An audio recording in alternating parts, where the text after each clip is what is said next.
There's a moment when you enter a Japanese home that changes everything. You step up, the floor rises, you leave your shoes behind. And in that one physical step, outdoor dirt stops.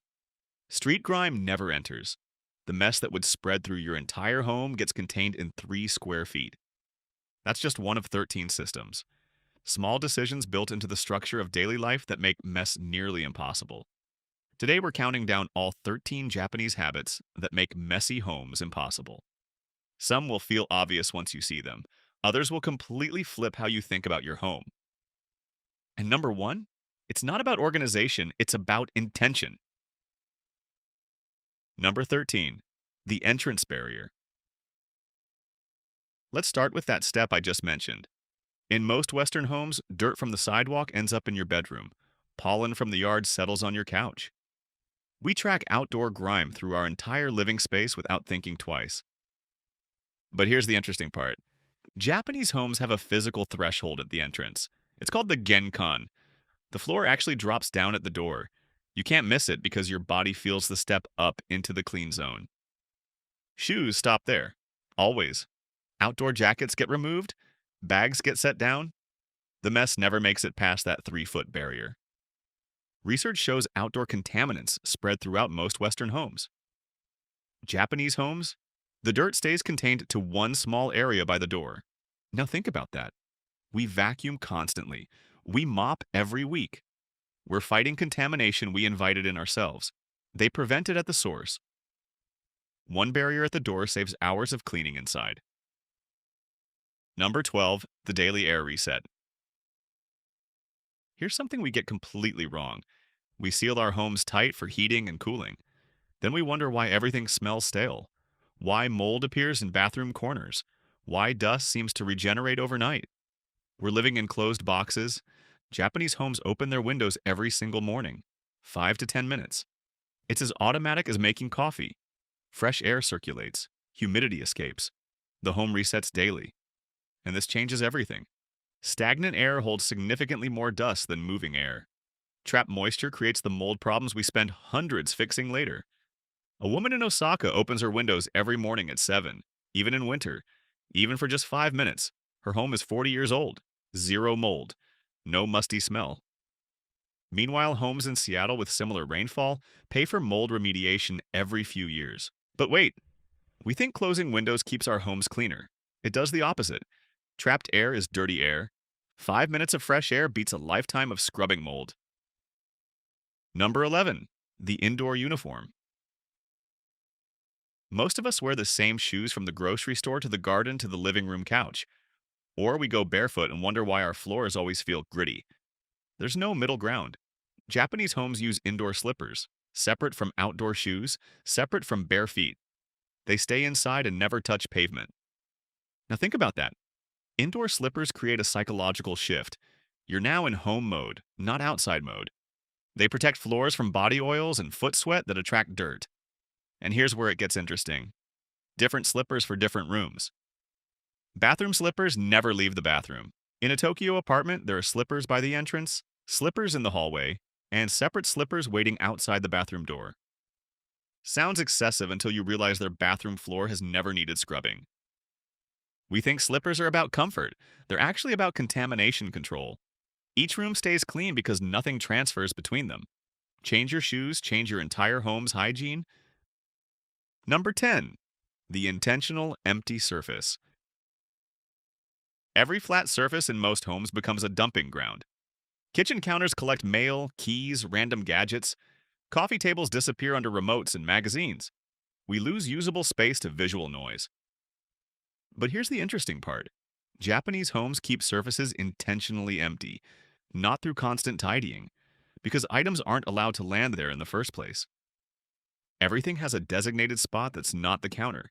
Empty surfaces make spaces look noticeably larger and feel instantly calmer. The rule is simple. If it doesn't belong there permanently, it doesn't go there temporarily. A kitchen in Kyoto has one item on the counter. A dish soap dispenser. That's it. Not because they own nothing, because the coffee maker lives in a cabinet. The fruit bowl has a dedicated shelf. The mail goes directly into a wall organizer by the door. Everything has a first home, not a temporary landing spot. And this changes everything. We think we'll deal with it later. Later never comes. Japanese homes eliminate later by making the right spot easier than the counter. A clear counter isn't the goal, it's the result of everything else having a place. Number 9, the instant decision. We set things down for now: mail on the counter, jacket on the chair, dishes in the sink. Then we handle the same item 3, 4, 5 times before it reaches its actual destination. It's exhausting. Japanese homes follow the one touch rule. When you pick something up, you put it in its final place immediately. Not later, not after dinner. Now think about that. Handling an item twice is doing the work twice. Touching it once cuts effort in half. You walk in with mail, Western habit, toss it on the counter, deal with it this weekend. Japanese approach, bills go directly into the bill folder. Junk mail goes straight to recycling. Important letters get filed. 10 seconds. Done. Never touched again. But here's the interesting part. The problem isn't that we're lazy, it's that we've designed our homes to make later easier than now. Fix the design, and the behavior fixes itself. Touch it once, put it away, move on with your life. Number 8, the furniture that works harder. We buy furniture for one job: a bed for sleeping, a coffee table for holding drinks. Then we run out of space and add storage bins, shelves, clutter organizers. More stuff to manage the stuff. But wait, Japanese furniture does double or triple duty. Beds have drawers underneath, tables fold into walls, ottomans open to reveal storage. Every piece earns its footprint. In small Japanese apartments, furniture that only does one thing is considered wasteful. A living room in Osaka has a coffee table that lifts to desk height for working. Storage underneath for office supplies. At night, it lowers back down. One piece replaces three: desk, coffee table, and filing cabinet. The room feels spacious because it is. And this changes everything. We think more furniture solves storage problems. It creates them. Japanese homes solve storage by making furniture work harder.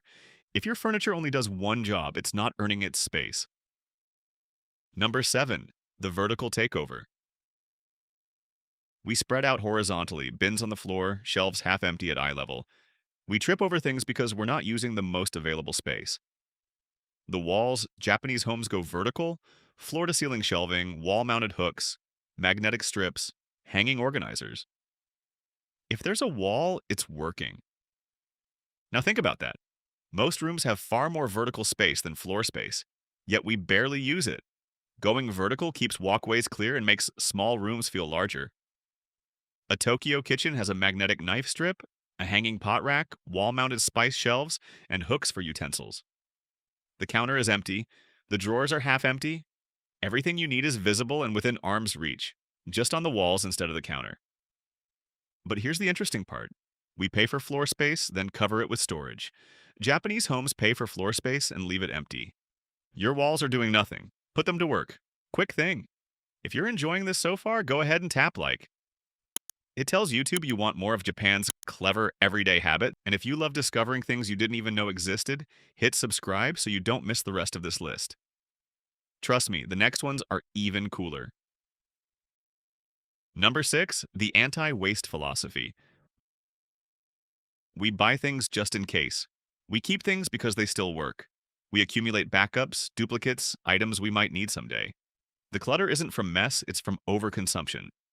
But here's the interesting part. Japanese homes follow a philosophy called motenai. It means avoiding waste by not acquiring unnecessary things in the first place.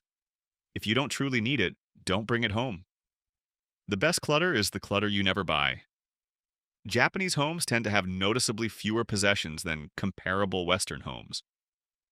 The question isn't, can I afford it? It's, does this deserve space in my life? A couple in Nagoya gets rid of their spare bedroom furniture not because it's broken, because it's taking up space they'd rather use for morning yoga. In the West, we'd say, but it's still good. In Japan, the answer is, then it deserves a home where it's actually used. And this changes everything. We think keeping things just in case is practical. It's the opposite. Storage space costs money. Maintenance costs time. Unused items cost both. The least wasteful thing you can do is not waste your space on things you don't use. Number 5, the seasonal reset. We deep clean when things get bad enough to notice, which means we're always behind. Grime builds up slowly, invisibly, until it becomes a weekend project we dread. Japanese homes do usuji, the year end deep clean. One designated day, usually late December, when the entire household resets the home. Not spring cleaning, not when we get around to it. A cultural ritual. Now think about that. When everyone does it on the same day, it's not procrastination, it's a scheduled reset. This prevents the gradual buildup that makes homes feel overwhelming. Every December 28th, a family in Sapporo takes down curtains, wipes baseboards, clears out drawers, scrubs appliances. It's expected, it's planned. And because it happens every year like clockwork, nothing ever gets bad enough to require emergency cleaning. But wait, we clean when we feel guilty. They clean on a calendar. Guilt is exhausting. Calendars are automatic. One scheduled day beats 365 days of guilt. Number 4, the cooking cleanup. We cook, we eat, then we face the disaster. Pots piled in the sink, counters covered in prep mess. The kitchen that was clean an hour ago now looks like a crime scene. Japanese kitchens never have a sink full of dishes. Here's why. Clean as you go isn't a suggestion, it's how you cook. While water boils, you wash the cutting board. While something simmers, you wipe the counter. By the time the meal is ready, the kitchen is already clean. And this changes everything. Cooking creates natural downtime, waiting for things to heat, boil, or bake. Using that time to clean means zero post-meal cleanup. A home cook in Tokyo makes a full stir-fry dinner. By the time food hits the plates, the wok is washed, the cutting board is clean, the counter is wiped. There's no I'll do it after dinner pile. The kitchen looks like no one cooked. But here's the interesting part. We treat cooking and cleaning as separate tasks. They're not. Cooking includes cleaning. We've just been doing it in the wrong order. If you clean while you cook, you never clean after you eat. Number 3, the 2-minute habit. We let small things slide. Shoes by the door, dishes in the sink, mail on the table. Each one takes 30 seconds to fix, but we leave them. Then they pile up into an hour of work. Japanese homes do micro cleaning throughout the day. Wipe the bathroom sink after using it. Hang up your coat when you take it off. Put the scissors back after opening a package. Each task takes under 2 minutes, so it gets done immediately. Now think about that. Small messes compound quickly. A handful of 30-second tasks left undone can easily become an hour of work. The 2-minute rule eliminates the decision. If it takes less than 2 minutes, do it now. After washing his hands, a man in Fukuoka takes 10 seconds to wipe the counter around the sink. Every time. The bathroom never develops soap scum, water rings, or grime. It's not spotless because he scrubs it weekly. It's spotless because he maintains it constantly. But wait, we think saving time by skipping small tasks is efficient. It's the opposite. You're just deferring work with interest. Those 30 seconds become 10 minutes once the mess hardens. 2 minutes now, or 30 minutes later. You choose. Number 2, the assigned home system. We hunt for our keys, we search for the scissors. We buy a second tape dispenser because we can't find the first one. Items drift from room to room, and we waste hours looking for things we own. But here's the interesting part. In Japanese homes, every single item has a designated spot, not a general area, a specific location. Keys always go on the hook by the door, scissors always go in the second drawer. When something is used, it returns to that exact spot. Studies suggest the average person wastes significant time each year searching for misplaced items. Japanese homes eliminate this entirely. A drawer in Yokohama has labeled sections, one for scissors, one for tape, one for pens. Not office supplies drawer, specific spots for specific items. When someone needs scissors, they open the drawer and grab them from the exact same spot every time. No digging, no searching. 3 seconds. And this changes everything. We think organization is about tidying up. It's not. It's about designing a system so good that tidying becomes unnecessary. If it doesn't have a home, it becomes clutter.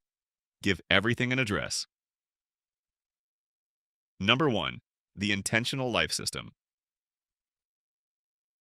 We think the solution to mess is better organization, more storage, or stronger willpower.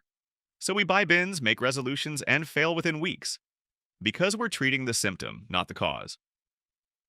Japanese homes follow minimal but meaningful living. You don't keep things because they might be useful someday. You keep things that serve your life right now. The goal isn't an empty home, it's a home where every item has a purpose. Now think about that. This isn't about owning less, it's about owning right. When you only keep what matters, everything left is easy to organize and maintain. The question changes from should I throw this away to does this deserve to be here? A woman in Kobe looks at her bookshelf. She has 30 books. Not because she forced herself to purge, because those 30 have shaped her thinking.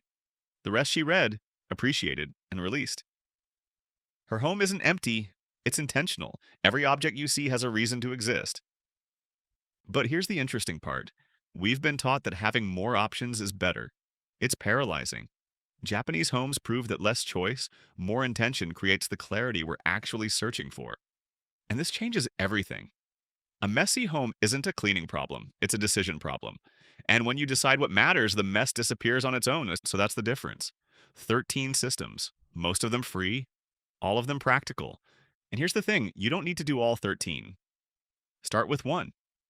Maybe it's the 2-minute rule. Maybe it's giving every item a home. Maybe it's just taking your shoes off at the door. Pick one. Try it for a week. Then come back and tell me which one worked. If you want to keep discovering the smartest habits Japan has to offer, hit like and subscribe. Don't forget to check out the next video on your screen. It's loaded with even more jaw-dropping ideas you won't believe exist.